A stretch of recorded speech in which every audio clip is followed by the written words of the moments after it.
Pagdating naman sa mga negosyong may kinalaman sa teknolohiya, hindi rin nagpapahuli ang mga Pinoy.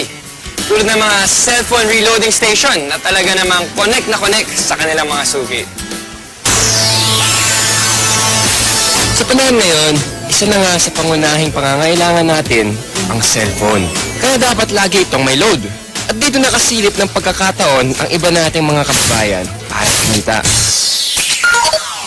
Ang V-Mobile, nakaisip ng paraan kung paanong sa pamamagitan lang ng isang telepono at isang SIM card, maaari nang makapagbenta ng load ng kahit anong network. Ano yan? Ang kaibahan nitong V-Mobile, gamit mo yung cellphone mo, makapagbebenta ka ng lahat ng klase ng prepaid, cards at saka electronic, para magkaroon ka ng negosyo. Taong 2008, nagsimula ng V-Mobile ang negosyong ito. Ang sistemang gamit nila, all-in-one load service, kaya one-stop shop ang kanilang serbisyo. Kailangan mo rito, at least meron kang cellphone, meron kang maliit na puhunan, hindi mo kailangan ng malaki, although pwede rin maging malaki ang puhunan mo. Yan eh, depende sa kung plano mo sa negosyo.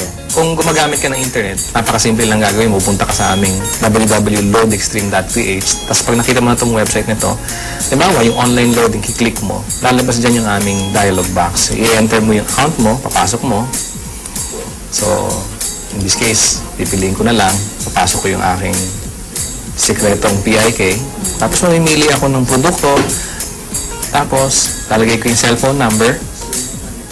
Kiklik mo ngayon yung send load. Pag okay natin, yun na. Pero paano ka nga ba kikita sa negosyong ito?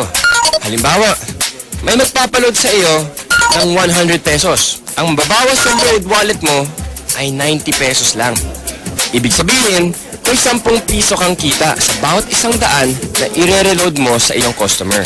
Kung kumikita ka ng 100 pesos kada araw sa pagre-reload, sa loob ng isang buwan, may kita kang 3,000 piso.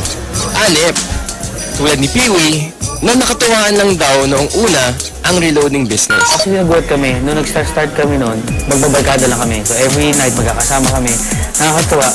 Nung 5 lang kami nagsimula, 5 members na kami. Kapatid ko, mga barkada ko. Tapos ngayon nagulat ako, yung 5 tao nagsimula niya. Ngayon, ano na kami, almost 100,000. So actually, naglag-lag pa siya ng 100,000 members. Ngayon, sa simpleng pagpindot-pindot lang daw niya ng cellphone, kumikita raw si Peewee ng mula 1,000 hanggang 5,000 piso kada linggo. Ano pang hinihintay niyo mga kapartner? Oras na para ang hilig niyo sa paggamit ng cellphone, pakinabangan niyo rin at maging isang maliit na negosyo. Kung mas pinili mo na lang manatili sa bahay ngayong summer, narito ang isang kapaki-pakinabang na tip. At dahil mainit ngayon, alam kong hindi nyo maiwasan na gamitin ang inyong mga aircon. Ito ang isang tip para makatipid kayo sa pagkonsumo ng kuryente. Ilagay sa timer mode ang aircon at iset sa 2 hanggang 3 oras lamang. Pagkatapos nito, buksan ang ventilador para mapanatili ang lamig ng kwarto.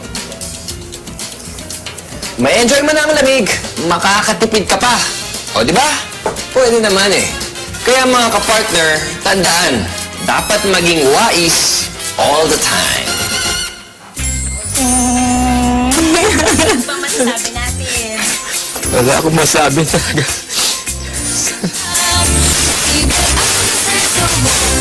Ano